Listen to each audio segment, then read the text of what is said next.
हे हंसा हो सभी रहना, हे हंसा हो सभी रहना, जागठ बंधन सरकार में, हे हंस हो सभी रहना, जागठ बंधन सरकार में, हे हंस हो समें रहना, जागठ बंधन सरकार में।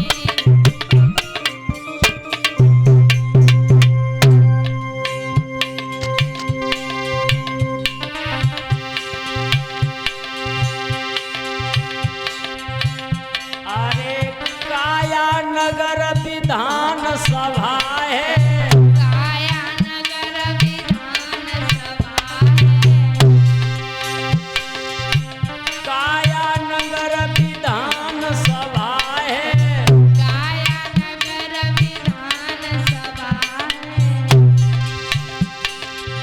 आजा बेटा देवा। सतगुर की सरकार गवाह है, सतगुर की सरकार गवाह है, सतगुर की सरकार गवाह है, सतगुर की सरकार गवाह है। क्षितिजल पावक गगन हवा है, छिप जल पावक गगन हवा है,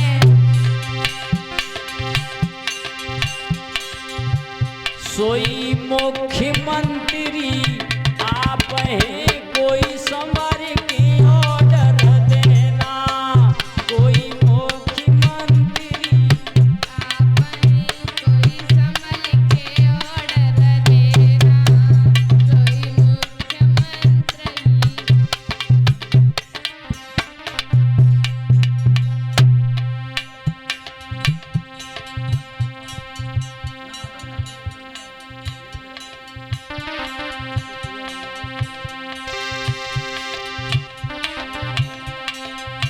और ये 101 रुपए का जो हार डाला है हमारे और मेरी बेटी के, ये मेरा भांजा है देवा, श्री सुरजेश जी का लाडला बेटा है, दिव्य भूमि नगला खिल्ली से। कहते हैं जो बात दवा से हो न सके वो बात दुआ से होती है, जब सच्चे सदगुरु मिलते हैं तो बात खुदा से होती है। और मेरे समर्थ स्टाफ का सम्मान कर रहे हैं, एक बार के लिए जोरदार तालियां हो जाए। कलश वाली बेटियां हैं यहाँ पे, खड़ी हो जाओ, खड़ी हो जाओ कलश वाली बेटी, हो जाओ बेटा। और इनकी तरफ से हमारी कलश वाली बेटियों का भी सम्मान है, बहुत बहुत धन्यवाद। बजाएं ताली और बोले जागठ बंधन सरकार में, हे हंस हो समें रहना, जागठ बंधन सरकार में, हे हंस हो समें रहना, जागठ बंधन सरकार में, हे हंस हो समें रहना।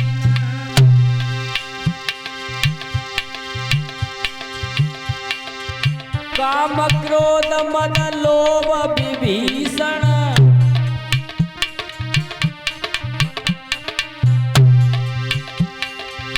काम क्रोध मद लोभ विभीषण,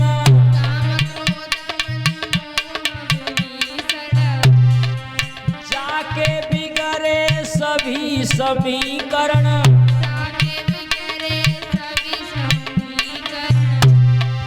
जाके बिगड़े सभी समीकरण,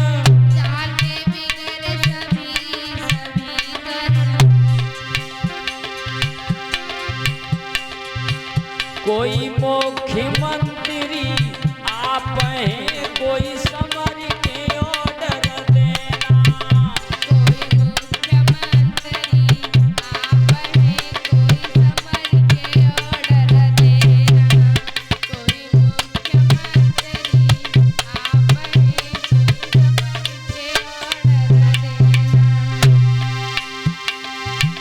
जागठ बंधन सरकार में, हे हम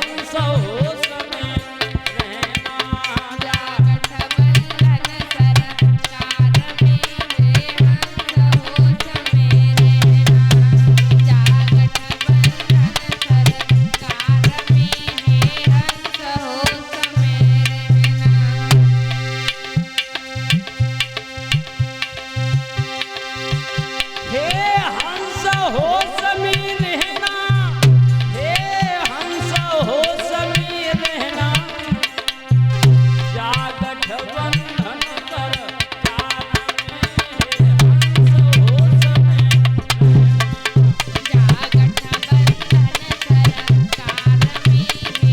हंस हो समें रहना। जा गठबंधन सरकार में, हे हंस हो समें रहना। बोलिए संत समाज की। और एक निवेदन करना चाहूंगा, जो मेरे पिता तुल बुजुर्ग जो पीपल के पास बैठे हैं, भीड़ भाड़ नहीं कम है, तो आप इधर आ जाओ तो मन लगता रहेगा। और मेरे पीछे भैया लोग खड़े हैं, इधर आ जाओ। आज कथा का पहला ही दिन मान लीजिए, लिखित में तो आज द्वितीय दिवस है, कल कथा शुभारंभ हुई है। तो मेरे भागवत प्रेमियों, भागवत का कार्यकाल शुभारंभ हुआ, श्री सूत जी वर्णन करते हैं राजन परीक्षित जी। इसी तरीका से अब ये 7 दिन तक जो कथा चलेगी, श्रवण कराई जाएगी, ये क्यों कही और सुनाई जाती है, किसने सुनी, किसको सुनाई गई, उन्हीं परीक्षित जी के बारे में एक बात बताऊंगा। एक बार की बात है, महाभारत तुच्छ सी बात पर हो गया, केवल एक हंसी के पीछे, और जहां पर कपट की जब चाल चलती है तो वहां पर सब काम बिगड़ते ही जाते हैं। सब भक्त जाते हैं कि कौरव 101 थे, पांडव 5 भाई थे, लेकिन एक बार जो विदुर जी थे वो मंत्री पद पर थे, लेकिन दुर्योधन जो था वो अनीति का कार्य करने लगा। अनीति का कार्य करने लगा, यहां तक हुआ बड़ा होने के नाथ सारा राज खुद हड़पना चाहता था। दुर्योधन का मतलब ही यही होता है। अरे पहले के दुर्योधन तो मरे और चले गए, लेकिन आज भी समाज में दुर्योधन है। दुर्योधन वही है जो भैया के हिस्सा को हड़प वो चाहे, वो पक्को दुर्योधन है। बोल गोविंद भगवान की। इसलिए भाई के हिस्सा को कभी न खाए। ये अभी नहीं तो फिर देना पड़ेगा, देना तो है ही।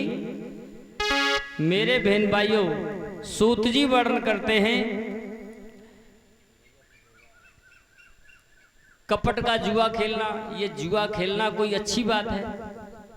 अच्छी बात नहीं थी ना, फिर भी जुआ खिलवाया गया।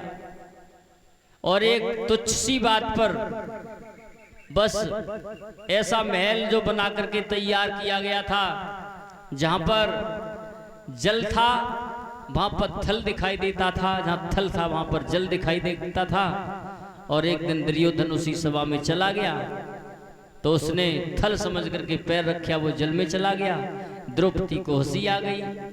उसी दिन से बस उसने निर्णय कर लिया कि इसने मेरी मजाक बनाई और मुझे अंधे का अंधा कहा है। तो एक दिन सभा में चीख करके उसने कहा कि सुन, एक दिन वो होगा कि एक दिन यदि सभा में नंगा तुझे नहीं किया तो मेरा भी नाम दुर्योधन नहीं है। तो सब भक्त जानते हैं द्रौपदी देवी का चीर हरण करवाया गया दुष्ट ने। एक सती के लिए नग्न कराना ये कोई नीति का कार्य नहीं है। मेरे भागवत प्रेमियों, आज उसने एक लाक्षागृह भवन तैयार किया गया। पांडवों को मारने के लिए नाना प्रकार से कष्ट सहने पड़ रहे हैं। यहाँ तक 5 पांडवों के लिए वनवास मिल गया, अज्ञातवास भी हो गया। लेकिन एक दिन की बात है,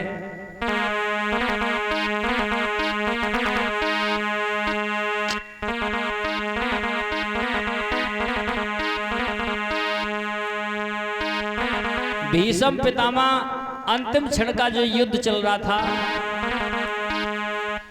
अगर भीष्म पितामह चाहते तो इस युद्ध को रोक सकते थे, क्योंकि वो सबसे बड़े थे। और एक बात और बता दूं, जिस घर में अन्याय होते देख करके घर का बड़ा सदस्य यदि मौन हो जाए, किसी से कुछ न कहे, तो समझ लो उस घर का नाश होने वाला है। अच्छा बुरा कुछ तो बोले। अगर वो मौन नहीं होते, केवल वो संकेत ही कर देते, तो दुर्योधन मान सकता था, लेकिन वो चुप रहे। हुआ एक दिन ऐसा, उन्होंने एक प्रतिज्ञा कर ली कि कल का सूर्य अस्त तब होगा जब पांचों पांडव मारे जाएंगे। पांचों पांडव मारे जाएंगे, कल का सूरज तब अस्त होगा। ये भीष्म ने प्रतिज्ञा कर ली। मेरे भागवत प्रेमियों, सूत जी वर्णन करते हैं, राजन परीक्षित, जब ये प्रण उन्होंने कर लिया तो उनके दिमाग में एक बात आई, कन्हैया के में, और जागो रक्षक कन्हैया है, वाको कोई कुछ नहीं बिगाड़ने वाला है। तो कन्हैया के लिए मालूम पड़ गया कि भीष्म की प्रतिज्ञा, भीष्म कभी अपनी प्रतिज्ञा से वंचित रहते नहीं है, तो कोई ना कोई उपाय तो जरूर करना पड़ेगा। तो भीष्म ने की प्रतिज्ञा सुनकर के आज आधी रात के वक्त में और भगवान कन्हैया द्रौपदी के पास में आ गए, जहां पर कौरवों के डेरा पड़े हैं। भीष्म पितामह उस डेरा में हैं, क्योंकि उनके लिए तो कल सूर्य उगने का इंतजार है कि सूर्य अस्त तब होगा जब पांचों पांडव मारे जाएंगे। लेकिन आधी रात के वक्त भगवान कन्हैया द्रौपदी के पास में पहुंच गए, जवाब दिए, बहन चलो। लेकिन धन्य मेरे बहन भाइयों, कर लो, चेंज करो।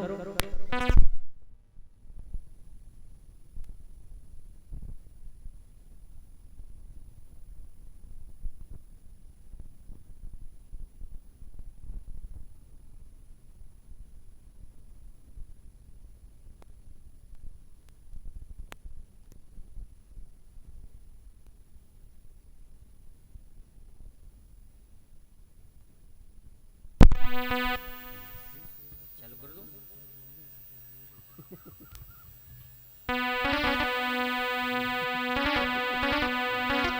हेलो। धन्य है द्रौपदी को भी कि उसने अपने भैया से ये नहीं पूछा कि कहाँ जाना है। एक बात और बता दूं भक्तों, जितना बहन अपने भैया के ऊपर विश्वास करती है, उतना अपने पति के ऊपर भी नहीं करती।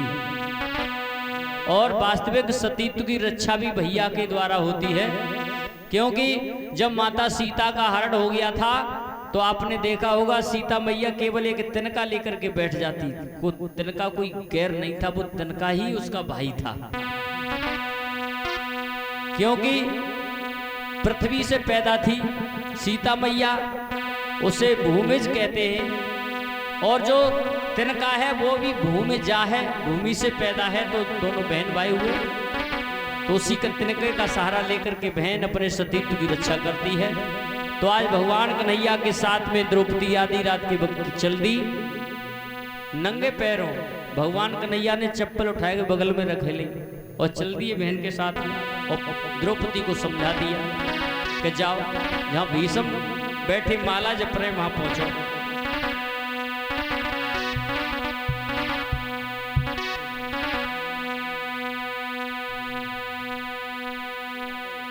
राधे राधे।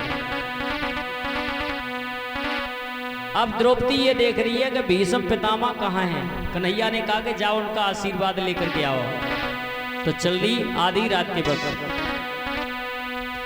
आरे लगाए रही कुरुक्षेत्र के फेरा, लगाए रही कुरुक्षेत्र के फेरा, लगाए रही कुरुक्षेत्र के फेरा, लगाए रही कुरुक्षेत्र के फेरा, लगाए रही महाभारत के फेरा, लगाए रही महाभारत के फेरा, लगाए रही महाभारत के फेरा, लगाए रही महाभारत के फेरा।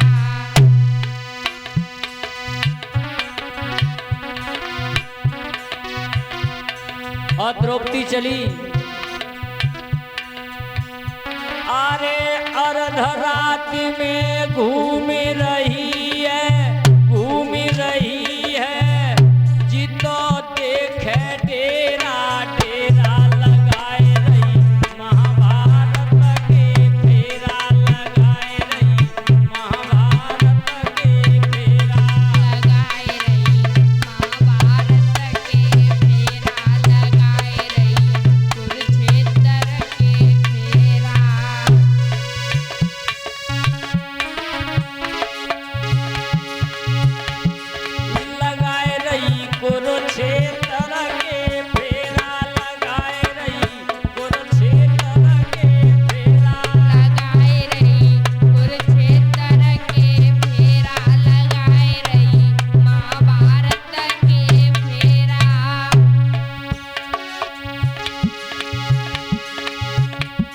द्रौपदी डेरा डेरा को घूम घूम के देख रही है, लेकिन अंत में उसी डेरा के पास में पहुंच गई।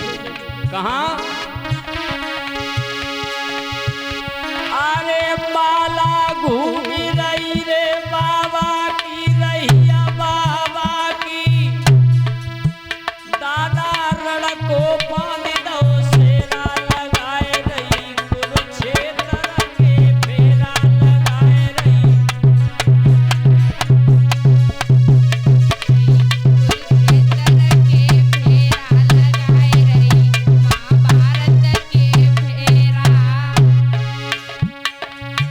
बाबा भीष्म जो थे आंखें बंद करके माला का जाप कर रहे हैं।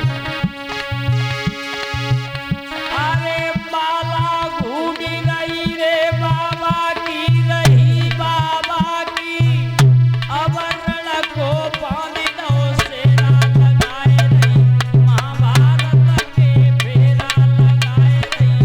महाभारत के फेरा लगाए रही, महाभारत के फेरा।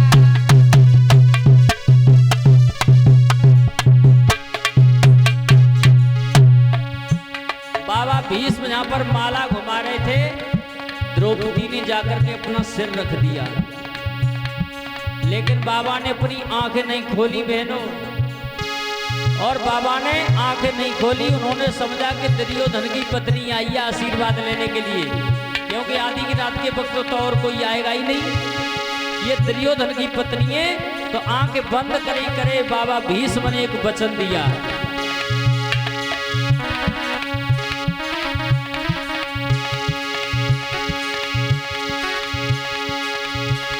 और बाबा भीष्म वचन देते हैं,